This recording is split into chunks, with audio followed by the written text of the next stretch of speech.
Existe um lugar onde todas as suas máscaras caem, e não é diante de um espelho. É o lugar onde a verdade se acumula em pilhas, se espalha pelo chão e se esconde dentro das gavetas. É a sua casa. Ela sabe quem você é, mesmo quando você não sabe.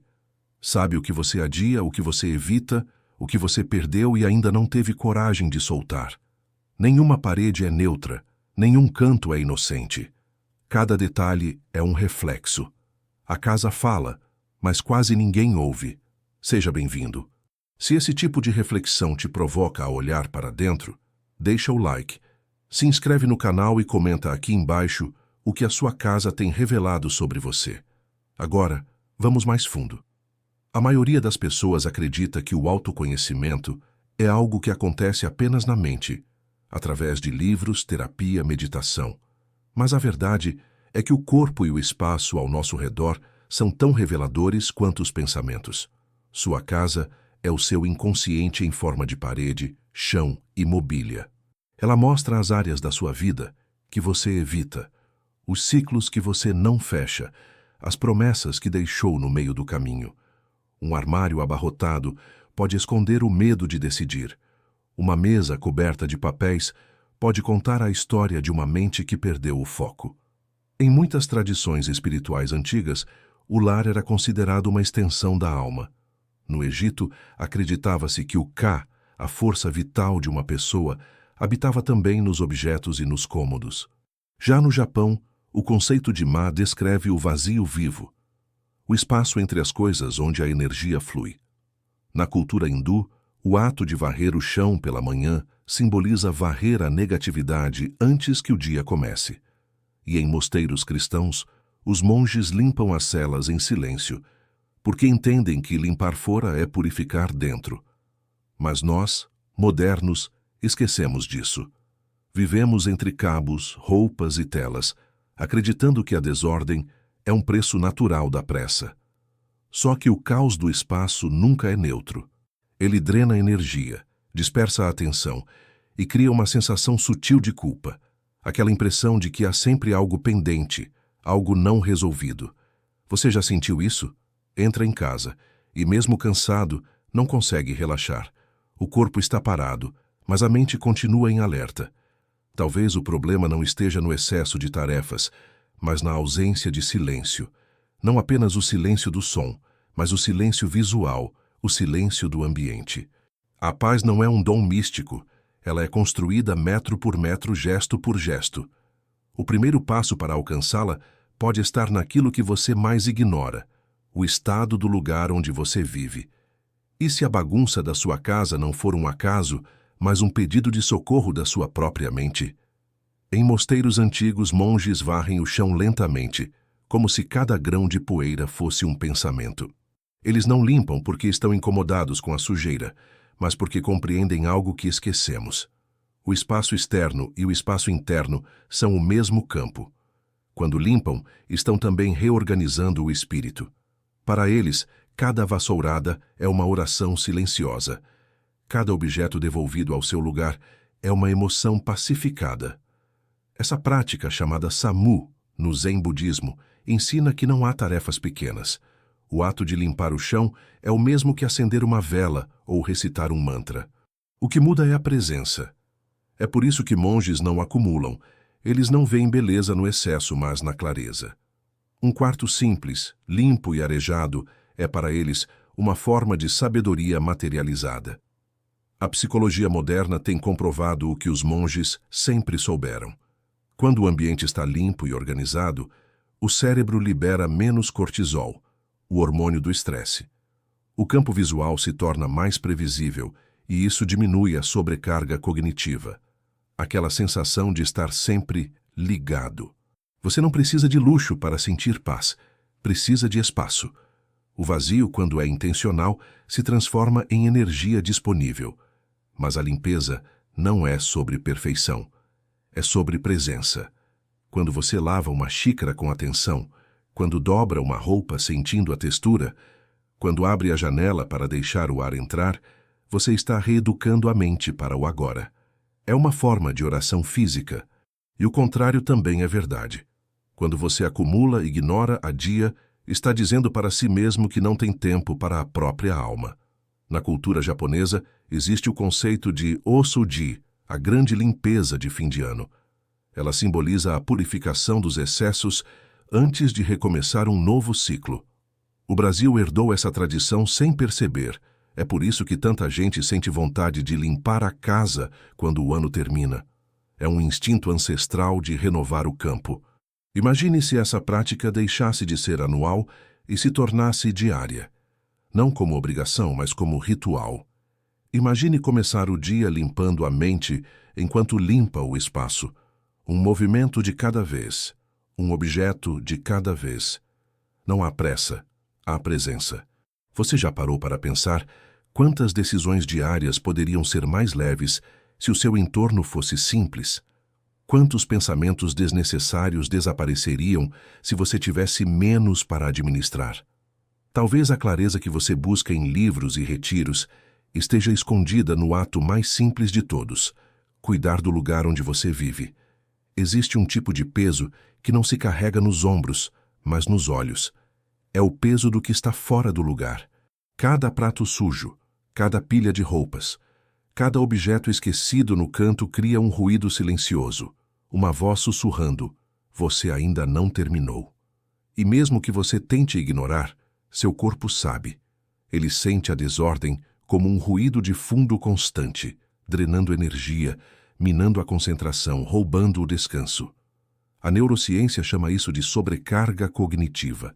Nosso cérebro é feito para buscar padrões, e quando o ambiente está caótico, ele tenta, em vão, organizá-lo mentalmente. Resultado: fadiga, irritação e sensação de fracasso. O caos externo se transforma em exaustão interna, e é por isso que tantas pessoas, mesmo sem perceber, se sentem cansadas dentro da própria casa. Não é o trabalho que drena, é o lugar que não repousa. Observe qualquer espaço sagrado. Um templo, uma igreja antiga, um mosteiro, até um pequeno altar doméstico. O que todos têm em comum? Ordem, proporção, simplicidade. O ambiente foi criado para permitir que a mente descanse. Nenhum detalhe grita por atenção. Cada coisa ocupa seu lugar, e isso cria um campo de serenidade. É por isso que, quando entramos nesses lugares, o corpo automaticamente respira melhor. O cérebro entende: aqui eu posso parar. Mas nós transformamos nossos lares em versões modernas de um campo de batalha. Pilhas de contas, notificações piscando, mesas tomadas por papéis. Vivemos como se a desordem fosse uma estética, um sinal de produtividade. Só que confusão não é movimento, é ruído. E o ruído é o oposto da paz. A filósofa Marie Kondo, conhecida por seu método de organização, diz que o espaço ao nosso redor deve despertar alegria. Pode parecer simples, mas há sabedoria nisso. Se um objeto não desperta alegria nem tem utilidade, ele pesa. E cada grama de peso material se traduz em gramas de energia emocional. A desordem é uma forma de procrastinação disfarçada, uma maneira de adiar o enfrentamento do que realmente importa. Enquanto a casa estiver caótica, a mente tem uma desculpa para não se aquietar. É como se o corpo dissesse: não estou pronto para o silêncio. Mas o silêncio não chega por acaso. Ele é construído, com gestos pequenos e consistentes. E talvez o primeiro tijolo dessa construção esteja ao alcance das suas mãos. Uma gaveta, uma prateleira, um canto esquecido. É ali que começa o retorno à leveza. O que o seu ambiente está tentando te dizer há tanto tempo e que você ainda insiste em não ouvir? Nem todo caos é bagunça e nem toda ordem é paz. Às vezes, a casa impecável esconde um coração exausto. O chão brilha, mas a alma range. Existe um tipo de prisão que tem cheiro de limpeza, uma prisão onde tudo está no lugar, exceto quem mora lá dentro. Vivemos em uma era de controle. Queremos paredes brancas, superfícies lisas, feeds perfeitos. Mas por trás dessa obsessão, muitas vezes, está o medo. Medo de perder o controle, medo de ser julgado, medo de que a desordem externa revele a desordem interna. E então a limpeza deixa de ser um gesto de cuidado e se torna uma forma de fuga, uma tentativa de arrumar por fora aquilo que não se consegue arrumar por dentro. Os estoicos já alertavam sobre isso. Sêneca dizia que o homem que tenta controlar o incontrolável perde a si mesmo. E talvez seja isso que fazemos quando passamos horas reorganizando o que já está organizado, quando limpamos não por paz, mas por ansiedade. Cada movimento é um pedido inconsciente de segurança, como se a vassoura pudesse afastar o vazio, como se o brilho das coisas pudesse esconder o medo do amanhã. O filósofo Byung-Chul Han, em A Sociedade do Cansaço, fala sobre o excesso de positividade, a tentativa moderna de apagar o erro, o caos, o imperfeito. Queremos casas e vidas sem falhas. Mas o humano nasce do imperfeito. É no erro que a alma respira. É no desalinho que mora a autenticidade. Um ambiente estéril demais sufoca tanto quanto um ambiente caótico. Há uma diferença profunda entre limpar e purificar. Limpar é tirar o que incomoda. Purificar é transformar o significado do espaço. E o que separa uma coisa da outra é a intenção. Você limpa porque quer criar paz, ou porque não aguenta a ideia de ver algo fora do lugar. Você organiza porque ama o seu lar, ou porque teme o olhar dos outros. Equilíbrio é aceitar que a vida é viva, que a casa respira, que o pó volta e que o chão limpo de hoje vai se sujar amanhã. A verdadeira harmonia não está na ausência de desordem, mas na capacidade de acolher o movimento natural das coisas. Talvez seja a hora de soltar o controle, de permitir que a casa e você tenham espaço para serem humanos novamente. Quando foi a última vez que você deixou algo fora do lugar e, em vez de sentir culpa, apenas respirou em paz? Existe uma passagem silenciosa entre o caos e a paz. Ela começa quando o espaço, antes entulhado, se torna vazio. Mas o vazio não é ausência, é convite. Ele é como uma respiração longa depois de um choro. Só que há um perigo. O vazio também atrai o que está disponível. Se você não o preenche com o que é sagrado, o mundo o preenche com o que é raso. Jesus falou sobre isso em Mateus 12:44. Um espírito impuro deixa o homem, mas, ao retornar, encontra a casa varrida e adornada e traz consigo outros 7 piores do que ele. É uma metáfora profunda. O espaço limpo sem propósito vira vitrine para o que é oco. Por isso, não basta esvaziar, é preciso consagrar. O coração humano, assim como a casa, não suporta o vácuo. Nas tradições antigas, toda limpeza era seguida de um gesto simbólico: acender uma vela, colocar flores, queimar ervas, rezar. Era a forma de dizer ao universo e a si mesmo que aquele lugar agora tinha dono, intenção, presença. O sagrado é o oposto do descuido, é o espaço ocupado pela consciência. E talvez o que falta não seja tempo, mas sentido. Limpamos, mas não consagramos. Arrumamos, mas não agradecemos. Passamos o pano, mas não percebemos o milagre de ter um chão. A pressa nos roubou a reverência. O lar é o primeiro templo do ser humano. É onde a alma repousa depois das batalhas do dia. Cada detalhe conta uma história invisível. A forma como você dobra as roupas, a forma como deixa a luz entrar, a maneira como fecha a porta quando o mundo lá fora está barulhento. Tudo isso é linguagem. A sua casa é uma oração em voz baixa. E quando você entende isso, começa a limpar com outro olhar. Cada movimento deixa de ser uma obrigação e vira um ritual. Você limpa não apenas para tirar o pó, mas para permitir que a luz toque cada canto. Você organiza não para impressionar, mas para criar um espaço onde a mente possa descansar. O sagrado não precisa de ouro nem de incenso. Ele nasce do respeito. Respeito por onde você pisa, dorme, sonha, chora e recomeça. Quando o lar é tratado como um templo, até o silêncio ganha forma. O que você tem colocado no espaço que limpa? Beleza, presença, amor ou apenas ausência? Cada objeto que você guarda conta uma história sobre quem você foi e, às vezes, sobre quem não consegue deixar de ser. Há roupas que já não servem, mas continuam ali, ocupando espaço. Há cartas antigas, lembranças, papéis amarelados, lembranças que já perderam o brilho. Você diz que guarda por lembrança, mas no fundo guarda por medo. Medo de esquecer, medo de se desprender, medo de admitir que aquele tempo acabou. A psicanálise chama isso de fixação simbólica, quando um objeto se torna o guardião de uma emoção não resolvida. É como se aquele vestido, aquele presente, aquele ingresso de cinema ainda contivesse uma parte de você. E se o jogasse fora, perderia algo vital. Mas a verdade é o oposto. Você não perde nada ao se desapegar. Você se recupera. Carl Jung dizia que a alma humana precisa morrer pequenas mortes para poder renascer. E cada vez que você decide doar algo que não usa, você pratica uma pequena morte simbólica, a morte de uma versão antiga de si mesmo. É um gesto de libertação, porque abrir espaço fora é o mesmo que abrir espaço dentro. Há quem transforme a casa em um museu do passado. Os corredores são cheios de lembranças, mas vazios de vida nova. Guardar o que já foi é como tentar conversar com um eco. A voz volta, mas o tempo não. Você não pode seguir em frente enquanto vive cercado por fantasmas de quem já não é.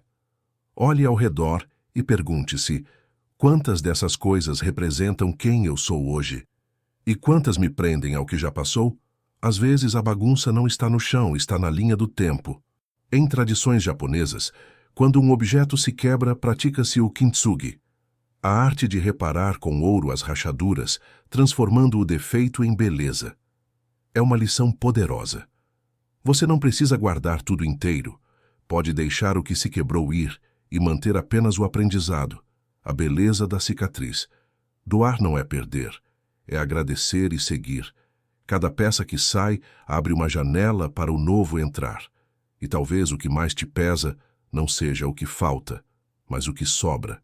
O que você tem carregado por apego e que no fundo já está pedindo para ser libertado. A libertação não começa com uma faxina, mas com uma escolha. A escolha de viver com intenção. O desapego não é jogar fora por impulso. É olhar com consciência e perguntar: isso ainda tem propósito na minha vida? Essa pergunta simples tem poder de cura. Ela corta a linha invisível que te prende a coisas, histórias e versões antigas de si mesmo. No minimalismo zen, existe um princípio chamado danshari, que significa literalmente recusar, descartar e separar. Recusar o que não te serve, descartar o que te prende e separar o essencial do supérfluo. Não é sobre ter menos, é sobre se libertar do que não tem alma.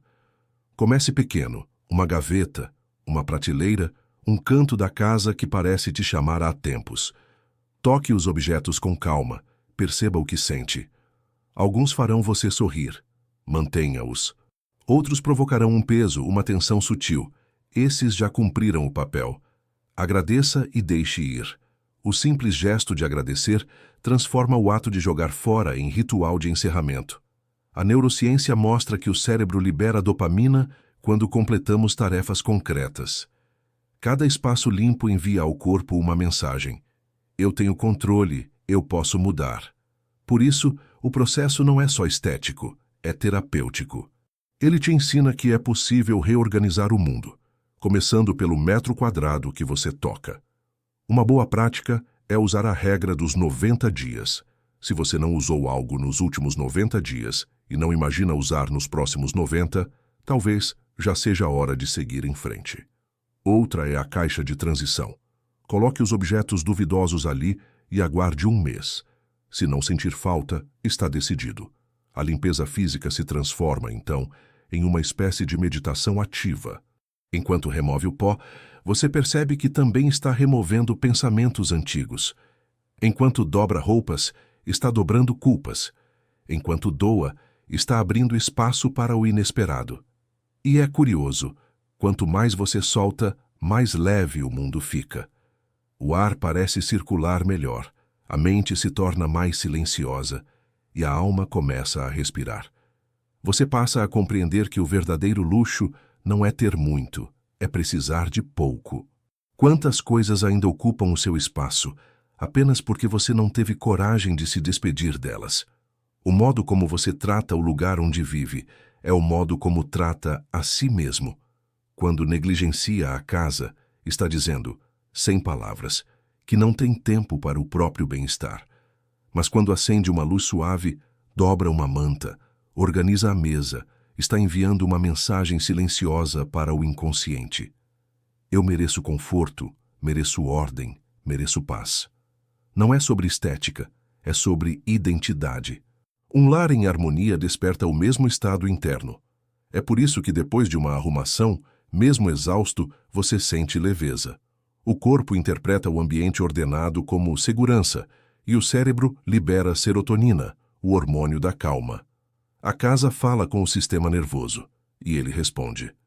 Na psicologia comportamental, existe o conceito de microambiente emocional. Cada espaço físico cria um padrão mental associado. A mesa caótica gera dispersão. O quarto escuro reforça o cansaço. A cozinha organizada convida ao cuidado. Quando você muda o ambiente, muda também o script mental que roda em segundo plano. Por isso, cuidar da casa é mais do que um dever. É uma prática espiritual cotidiana. É disciplina, mas também amor. É aprender a viver de maneira deliberada, a criar beleza em meio à rotina. A cada gesto, você reafirma um princípio. A vida merece atenção. E esse cuidado começa pequeno. Trocar a lâmpada queimada. Lavar a louça do jantar mesmo cansado. Deixar o ar entrar pela manhã. Esses rituais simples são afirmações de presença. É como dizer, estou aqui. E aos poucos, algo muda. Você percebe que, ao arrumar o espaço, a mente também se realinha. O caos cede lugar à clareza. Quando você transforma o lar em um abrigo de serenidade, essa energia transborda. Você passa a cuidar melhor do corpo, das relações, dos sonhos. Porque a disciplina do cuidado é contagiosa. Um ambiente pacificado gera pensamentos pacificados. Tudo começa com o gesto mais simples, o gesto de cuidar. O mesmo pano que limpa a mesa pode limpar uma preocupação. A mesma organização que devolve ordem ao quarto pode devolver equilíbrio ao coração. E talvez, sem perceber, você já esteja criando um novo reflexo. O reflexo de quem cuida, de quem escolhe a paz, de quem sabe que a vida floresce melhor quando o lar floresce junto.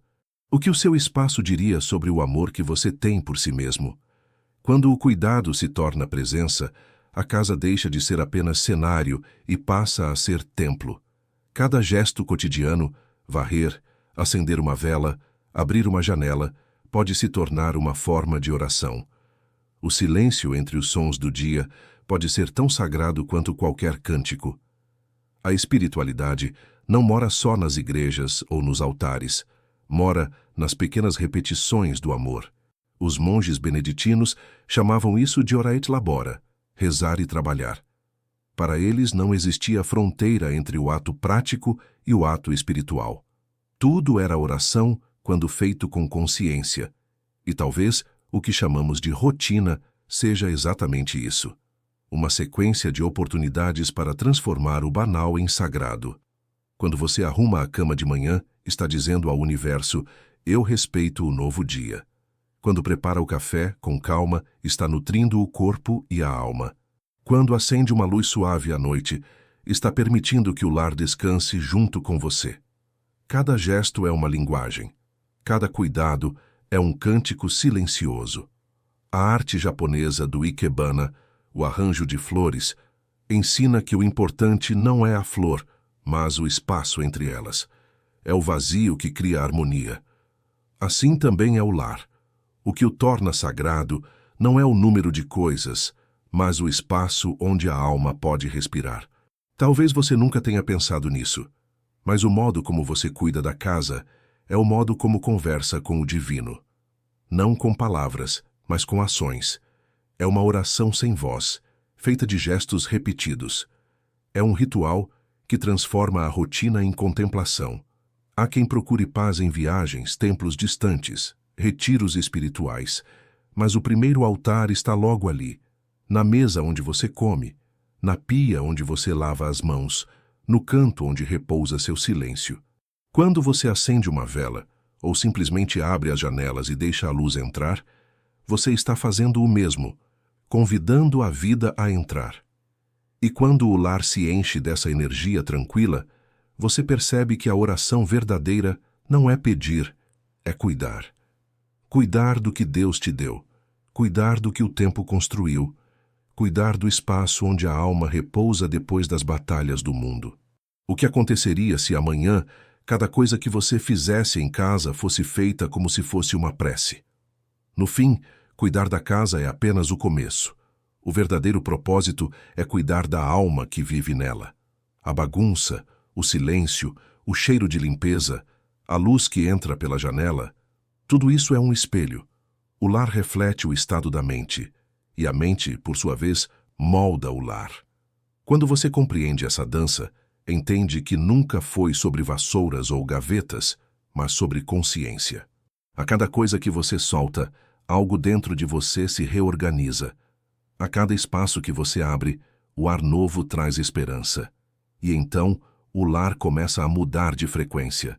O que antes era cenário de culpa, se torna abrigo de serenidade. O que antes pesava, agora acolhe. E é aí que nasce o verdadeiro milagre, aquele que não vem de fora, mas da decisão silenciosa de escolher a paz. Escolher a paz é um ato diário. É levantar-se e arrumar a cama, mesmo quando o corpo quer desistir. É acender a luz quando tudo parece escuro. É parar por um instante e respirar fundo no meio do caos. É dizer, eu não controlo o mundo, mas posso cuidar do meu pequeno universo. O lar é esse universo em miniatura, o palco onde o invisível se torna visível. É nele que você ensaia o modo como enfrenta o resto da vida. Se você aprende a cuidar dele com amor, disciplina e reverência, descobre que pode fazer o mesmo com os seus pensamentos, suas relações, seus sonhos. Porque o cuidado é contagioso, ele expande. E um dia, sem perceber, você entra em casa e sente algo diferente. O ar é mais leve, o silêncio tem outra textura, e há uma gratidão tranquila em cada canto. Você entende que a paz não foi comprada, nem conquistada. Ela foi construída, gesto por gesto, respiro por respiro, escolha por escolha. Então, se há uma decisão que vale repetir todos os dias, é esta: escolher a paz. Escolhê-la no meio da bagunça, no barulho, na pressa. Escolher a paz quando o mundo te empurra para o contrário. Porque, no fim, o lar mais importante que você tem não é feito de tijolos, mas de presença. E se você o habita com amor, tudo ao redor, absolutamente tudo, começa a brilhar de novo. Você já decidiu qual vai ser o clima da sua casa amanhã?